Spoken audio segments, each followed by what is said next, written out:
Despite these murders having their executions postponed since 2018, in multiple interviews, the governor has indicated that the legislature could authorize another method for carrying out capital punishments in addition to lethal injection. Nitrogen hypoxia is an alternative method for carrying out capital punishments that has been made available in other states. The legislation introduced by Representative Plummer and I will authorize the state of Ohio to utilize nitrogen hypoxia in addition to lethal injection, and direct that it shall be used in instances where lethal injection is not an available means of carrying out a capital sentence. In addition, this legislation will restore the confidentiality protections which the Ohio Revised Code previously gave to manufacturers and suppliers of drugs used in lethal injections. It will extend those protections to nitrogen hypoxia, and it will also make clear that violating these confidentiality provisions surrounding lethal injection and nitrogen hypoxia materials would be a fourth-degree misdemeanor. It's important to note that this legislation does not change the manner or frequency in which capital punishments are imposed by Ohio juries. However, capital punishment is the law of the land today. The law should be followed, and existing duly enacted capital punishment should be carried out to give the victims' families the justice and finality that they deserve.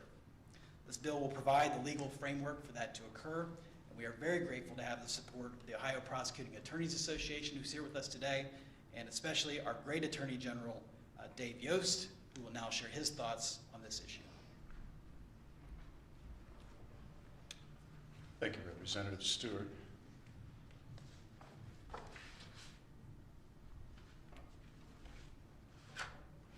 In 1977, a man named Bob Hand got into financial difficulty.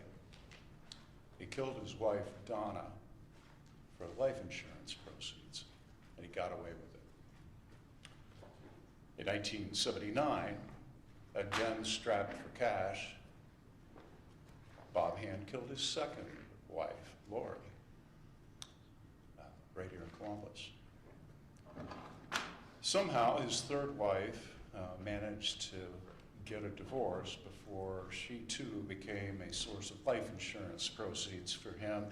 But in 2002, he conspired with a friend of his named Lonnie Welch to kill his fourth wife, Jill Hand.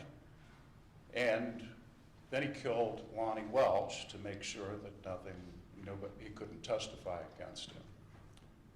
4 murders, cold blood over nothing more than money over a period of 25 years. In 2003, I prosecuted Bob Hand. I stood in front of the jury in the Delaware County Court of Common Pleas, and I asked the jurors to listen to the evidence, listen to the mitigation, and hear about Bob Hand's life, and to return a death penalty. This is not an easy thing. This is not a casual thing. It's not a political football. It's one of the hardest things I've ever had to do, to ask my fellow citizens to return a verdict that would result in the death of another human being, but they rose to the occasion, considered the evidence, and did return a capital verdict. He then exhausted his appeals in 2018, state system, federal system, all the way to the United States Supreme Court. Since 2018, he's had nothing left to argue about, and yet he still sits on death row 21 years later. Later this year, it'll be 21 years. I support this bill, saying that the law of Ohio should be thwarted, be able to be thwarted, because pharmaceutical companies don't want to sell the chemicals. It is an abdication of the sovereignty of the state of Ohio, which still has this law on its books. The average time on death row for a death row inmate now is nearly 21 years.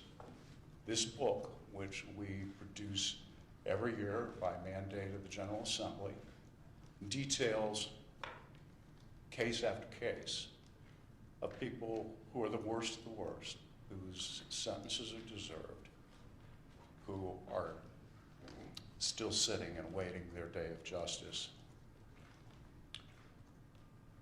This is an exercise in democracy. I am aware of the moral weight of this debate. But this is the law of the land. If we wish to break the promises that we made to the families of all these victims over all these years, if we wish to not keep faith with the jurors that we asked to take this heavy weight on to make a judgment, then we owe it to our society and to all those that are involved to own our decision to change our minds. I recognize that there are people with legitimate and deeply held beliefs that don't think we should have capital punishment. I respectfully disagree with that, having been a prosecutor, having actually had to handle one of these cases. But if our democratic processes are such that we decide that we should break our promise, break faith with where we have been and what we have told society, then we at least owe it to ourselves and to everyone else, including those jurors who had to look deep in their souls to render this verdict and other verdicts like it, to own it and to say we've changed our minds and to express the reasons.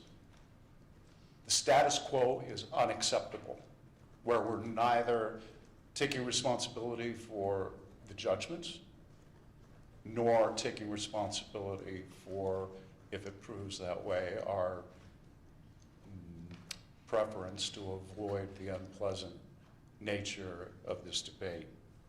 So my thanks to my colleagues in the legislature for bringing this forward, and I would like to turn it over to Lou Tobin from the Ohio Prosecuting Attorneys Association for his organization's input. Good morning. I am Louis Tobin. I'm the Executive Director of the Prosecuting Attorneys Association. I also want to make sure that I recognize Champaign County Prosecutor Kevin Talibi, who's the current president of our association. There's not a whole lot that I can add to what the bill sponsors have just said and the great speech that our Attorney General just gave for the need for this legislation. I do want to thank them, the sponsors and the Attorney General, for their advocacy on this and for their support of something that's really a difficult topic that is emotionally charged, and we're happy to have their advocacy. All of us are here today because we believe in the need to find a path to justice for the victims of these crimes. And we're here to speak for people who are no longer around to speak for themselves. We want to find a path to justice and closure for the victims' families, people who have experienced incredible amounts of delay seeking justice for their loved ones. And you know, we want to find closure and justice for people who have experienced horrible tragedies. Prosecutors want to make sure that the death penalty is accurate, that it's fair, that defendants receive the due process that they deserve. But we want fairness for victims also. I think this legislation is a step in that direction. I think for too long in Columbus and at the State House here, the concept of fairness has been a one-way concept that's been focused on the convicted murderers who are on death row and what fairness means for them. And we do want fairness for them, but that doesn't mean that we have to exclude fairness for the victims of these crimes. We can do both. You know, I think some of the most difficult conversations that prosecutors have to have are with family members who are going through these tragic events. Anymore, the death penalty is almost solely reserved for cases where there have been multiple murders, where there have been murders of young children, and they're difficult conversations, and those conversations and the difficulties are just compounded by the undue delay that goes on. and over and over and over and over again, having to explain to victims why a sentence is not being carried out. You know, one of the victims' rights that was included in the Marsy's Law constitutional amendment that was adopted in 2017, that was passed by 80% of Ohio voters, is a victim's right to a case that's free from unreasonable delay and a prompt conclusion of the case. And right now, it's not possible to say that we're meeting that in terms of what's going on with our death penalty in Ohio. We're failing the victims of these crimes. We have to do better for them. We have to find a way forward, and we think this legislation is the way to do that. We're happy to support the legislation, and we look forward to the debate in the legislature.